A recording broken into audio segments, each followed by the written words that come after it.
Assalamualaikum warahmatullahi wabarakatuh. Perkenalkan, nama saya Muhammad Hanif, mahasiswa Universitas Riau, jurusan Usaha Perjalanan Wisata, konsentrasi travel dengan NIM 1901 112759.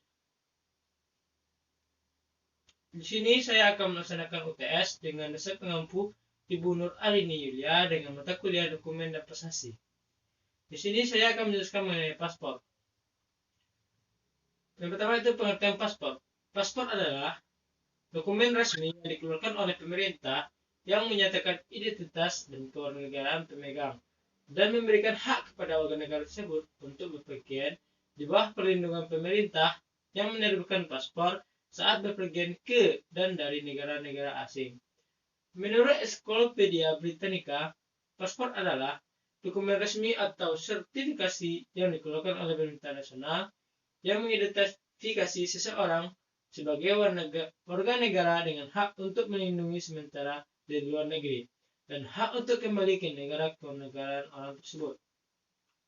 Selanjutnya itu macam-macam paspor. Yang pertama itu adanya paspor biasa atau disebut dengan ordinary passport. Yang kedua ada paspor resmi atau official passport. Yang ketiga ada paspor diplomatik atau diplomatic passport. Yang keempat itu paspor sementara atau temporary passport atau juga disebut emergency passport. Yang terakhir itu paspor keluarga atau family passport. Selanjutnya yaitu langkah-langkah membuat paspor. Yang pertama, datang dahulu ke kantor imigrasi. Bisa datang ke kantor imigrasi yang tertera pada KTP kita atau datang saja ke kantor imigrasi terdekat. Yang kedua, kemudian Anda membeli formulir permohonan. Formulir permohonan ada di loket yang sudah disediakan. Isi dengan lengkap formulir tersebut sesuai dokumen yang Anda miliki dan bawalah dokumen asli. Yang ketiga itu serahkan formulir yang telah diisi ke loket pendaftaran. Yang keempat, setelah itu ambil tanda terima dan jawab foto serta pengambilan sidik jari. Untuk pengambilan sidik jari dan jawab foto bisa datang pada hari berikutnya karena Anda masih lama. Apabila Anda sudah foto dan mengambil sidik jari, maka Anda akan sampai pada tahap wawancara dengan menunjukkan dokumen asli. Selanjutnya itu setelah tahap wawancara selesai, langkah selanjutnya adalah membayar buku paspor dan menandatangani buku paspor serta informasi kapan jawab pengambil paspor yang sudah selesai. Terakhir itu pada saat tanggal yang telah ditentukan, kita dapat datang kembali ke kantor imigrasi untuk mengambil paspor yang telah jadi.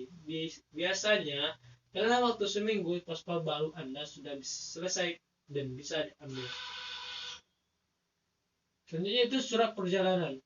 Surat perjalanan laksana paspor untuk warga negara Indonesia diberikan bagi warga negara Indonesia dalam keadaan tertentu.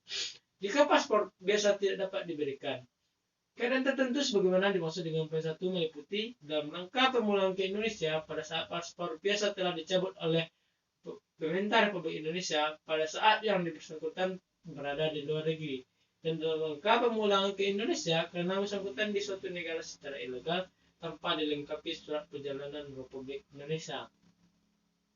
Surat perjalanan laksana paspor untuk warga Indonesia sebagaimana dimaksud di poin 1 berlaku untuk perjalanan masuk wilayah Indonesia. Surat perjalanan laksana paspor untuk warga Indonesia diberikan bagi warga Indonesia dalam keadaan tertentu jika paspor biasa tidak dapat diberikan. Surat perjalanan laksana paspor untuk warga Indonesia sebagaimana dimaksud dengan poin 4 berlaku untuk perjalanan masuk wilayah Indonesia. Permohonan surat perjalanan laksana untuk warga Indonesia diajukan pada Menteri atau pejabat imigrasi yang ditunjuk dalam perwakilan Republik Indonesia. Selanjutnya, itu prosedur. Pejabat imigrasi yang ditunjuk melakukan tahap pemeriksaan terhadap yang bersangkutan untuk menentukan status kewarganegaraan yang dimiliki. Pejabat imigrasi yang ditunjuk memasukkan data yang telah diberikan pemeriksaan, ditentukan alasan memperoleh surat perjalanan laksana paspor ke dalam sistem informasi manajemen imigrasian. Setelah data yang bersangkutan dimasukkan dalam sistem informasi manajemen, dilanjutkan pada tahap pembayaran biaya surat perjalanan laksana paspor. Pejabat imigrasi wajib melakukan pengambilan foto dan sidik jari. Pejabat imigrasi yang ditunjuk dapat menunjukkan proses penerbitan surat perjalanan laksana paspor pada tahap verifikasi dan adjudikasi untuk mencocokkan data biometrik pemohon dengan basis data tersimpan dalam pusat data keimigrasian. Mungkin sekian presentasi saya di video ini. Mungkin kalau ada kata salah mohon dimaafkan. Terima kasih. kasih. Assalamualaikum warahmatullahi wabarakatuh.